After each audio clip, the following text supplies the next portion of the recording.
Hello बच्चों, मैं हूँ आपकी हिंदी मैम। हिंदी सीखने और सिखाने की प्रक्रिया में कक्षा 10 की पाठ्य पुस्तक स्पर्श से आज हम लोग पढ़ेंगे पाठ 7, जो एक प्रार्थना गीत है। इसके कवि हैं रविंद्रनाथ ठाकुर या रविंद्रनाथ टैगोर। आप लोग निश्चित रूप से इनके बारे में जानते ही होंगे, क्योंकि एकमात्र ऐसे कवि हैं जिन्होंने दो देशों के लिए राष्ट्रगान की रचना की। पहला भारत का जनगण मन और दूसरा बांग्लादेश का राष्ट्रीय गान आमार सोनार बांग्ला। इन्होंने बंगाल का देशभक्ति गीत एकला चलो रे भी गाया था, जिसका अर्थ होता है कि यदि कोई तुम्हारे साथ ना दे तो तुम अकेले चलो। ये एशिया के प्रथम नोबेल पुरस्कार से सम्मानित व्यक्ति हैं। इनको गुरुदेव के नाम से भी जाना जाता है। आज हम लोग पढ़ेंगे इनकी रचना आत्मत्राण, जो इन्होंने बांग्ला में लिखा था। इसका हिंदी रूपांतरण आचार्य हजारी प्रसाद द्विवेदी जी ने किया है। आत्मत्राण शीर्षक का अर्थ है आत्म अर्थात आत्मा, त्राण का अर्थ होता है संकट से बचाना या रक्षा करना। तो आत्मत्राण का अर्थ हुआ अपने आप को या खुद को संकटों से उबारना। प्रार्थना गीत मन की शांति के लिए या ईश्वर पर असीम आस्था प्रकट करने के लिए गाए जाते हैं।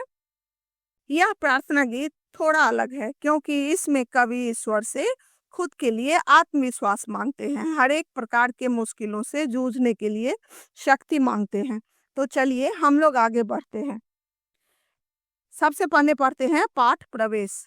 तैरना चाहने वालों को पानी में कोई उतार तो सकता है, उसके आसपास भी बना रह सकता है, मगर तैरना चाहने वाला जब स्वयं हाथ पांव चलाता है तभी तैराक बन पाता है।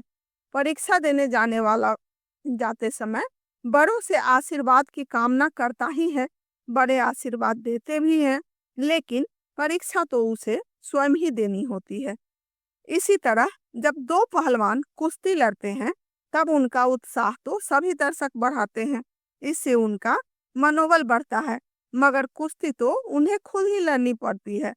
प्रस्तुत पाठ में कवि गुरु मानते हैं कि प्रभु में सब कुछ संभव कर देने का सामर्थ्य है, फिर भी वह यह कतई नहीं चाहते कि वही सब कुछ कर दें।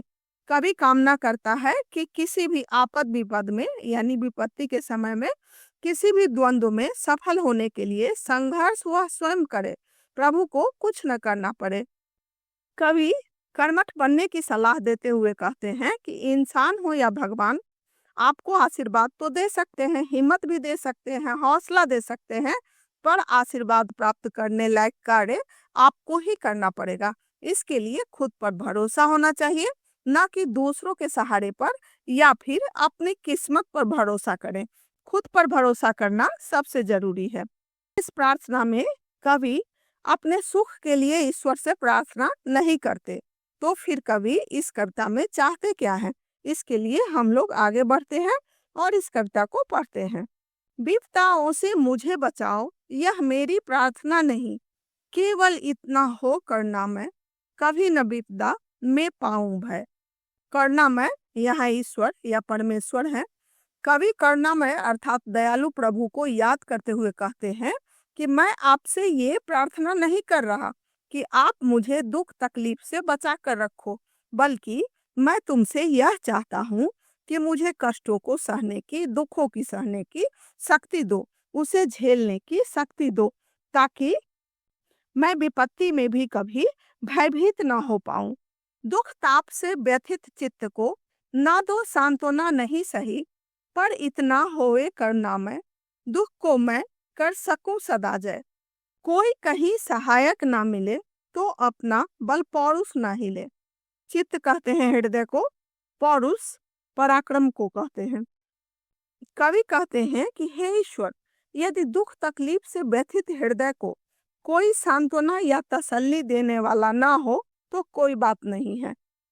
आप मुझे दुख तकलीफ में हौसला दें या तसल्ली दें, मैं इसके लिए प्रार्थना नहीं कर रहा, बल्कि मैं चाहता हूँ कि मुझ में इतना आत्मविश्वास भर दे कि मैं कष्टों का निदान खुद कर सकूं, उस तकलीफ पर विजय प्राप्त कर सकूं, उसका सामना कर सकूं।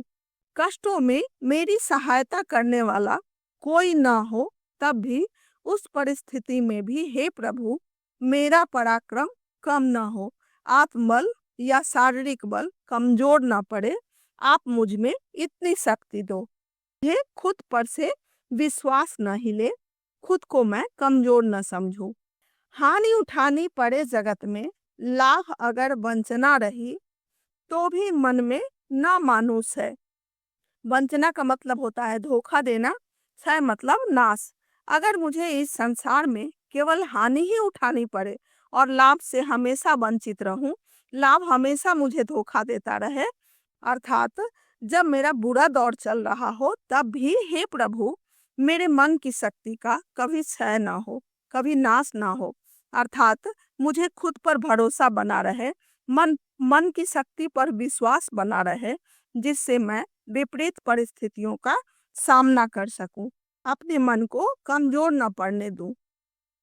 मेरा त्राण करो अनुदिन तुम, यह मेरी प्रार्थना नहीं, बस इतना होवे करुणामय, तरने की हो शक्ति अनामय। त्राण अर्थात रक्षा करना या भय मुक्त करना। अनुदिन का अर्थ होता है प्रतिदिन। अनामय अर्थात स्वस्थ या रोगों से मुक्त। कवि कहते हैं कि आप प्रतिदिन मेरी रक्षा करें, हर समय मेरी रक्षा करें या भय से मुझे मुक्त रखें, यह मेरी प्रार्थना नहीं है। मेरी प्रार्थना यह है कि हे करुणामय, इस संसार के सभी डर या भय से मैं मुकाबला कर सकूं।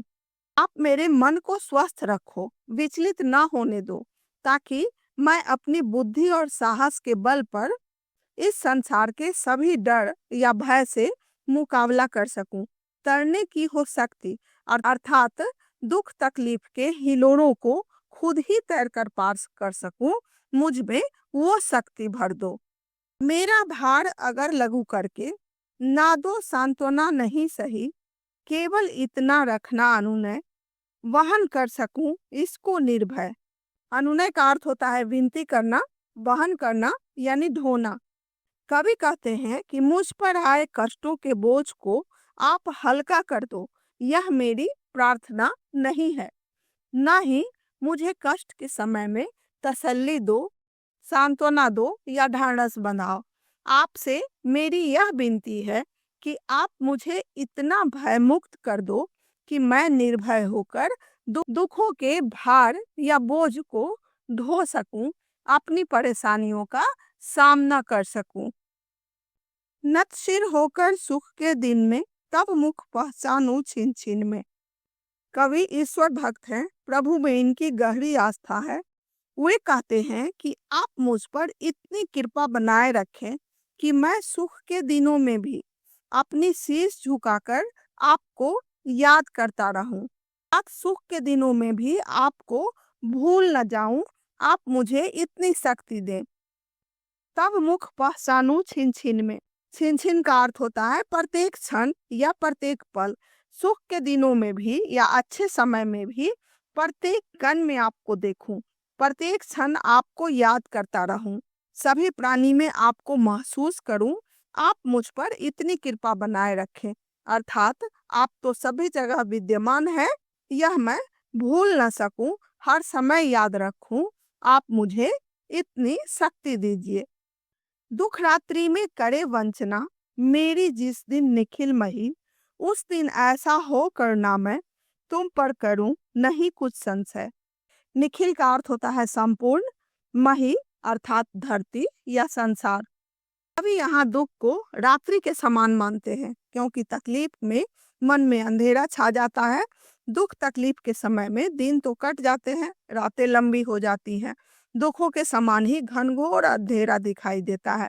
सुख में सब साथ होते हैं, दुख अकेला ही झेलना पड़ता है। इसीलिए कवि कहते हैं कि रात्रि के समान अंधकार वाले दुख के समय में या तकलीफ से भरे लंबे समय में, जब पूरा संसार मुझसे मुंह मोड़ ले, कोई भी मेरी सहायता न करे, मेरा साथ न दे, तब भी हे दीन दयालु परमात्मा, आपसे मेरी यही प्रार्थना है कि मैं आप पर कोई संदेह न करूं, आप पर शंका न करूं, यह शिकायत न करूं कि आपके कारण मुझे यह तकलीफ मिला है। आप पर मेरा भरोसा हमेशा बना रहे, आस्था बनी रहे, मुझ में इतनी शक्ति भर दो। तो बच्चों, देखा आपने, कवि ईश्वर से सिर्फ यही चाहते हैं कि जीवन में परिस्थितियां चाहे जैसी भी आए, मुझे आत्मविश्वास के साथ उससे लड़ने की शक्ति दो। आत्मविश्वास और प्रार्थना दोनों में इतनी शक्ति होती है कि हम अपने किस्मत को दोष न देकर खुद की रक्षा कर पाते हैं। सुख और दुख जीवन के दो पहलू हैं। प्रत्येक प्राणी को इससे गुजरना पड़ता है। अक्सर मनुष्य दुख के समय में ही ईश्वर को याद करता है। अचानक मुंह से निकल जाता है, हे प्रभु, मुझे इस तकलीफ से छुटकारा दीजिए, मुझ पर कोई तकलीफ आने ना दीजिए। लेकिन तकलीफ दूर होते ही फिर से लोग ईश्वर को भूलकर और खुद पर घमंड करने लगते हैं। हमें ये याद रखना चाहिए कि ईश्वर प्रत्येक क्षण में है, प्रत्येक कण में है। उनका स्मरण करने से ही हमारे सारे कार्य सिद्ध होते हैं।